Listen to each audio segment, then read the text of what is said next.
আসসালামু আলাইকুম, স্বপ্নের ছোঁয়া চ্যানেলে স্বাগতম। আজ মাত্র 1 মিনিটে শিখুন গরম মশলা ছাড়া গরুর মাংস রান্না।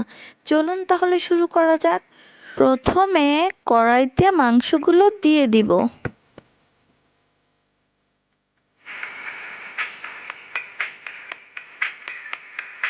পর পেঁয়াজ কুচি, লবণ, সরিষার তেল, হলুদ গুঁড়া, মরিচের গুঁড়া দিয়ে একটু নেড়ে চেড়ে নিব।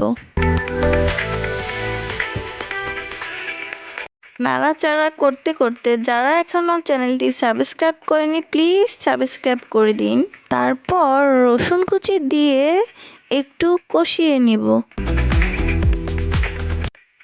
ও সাথে কিন্তু আদা রসুন বাটাও অ্যাড করেছি, সেটা ভিডিওতে দেখানো হয়নি। তারপর আলু দিয়ে কষিয়ে নেব। এখন জিরার গুঁড়া দিয়ে দিলাম। তারপর নেড়ে চেড়ে কষিয়ে ঝোলের পানি দিয়ে দিব।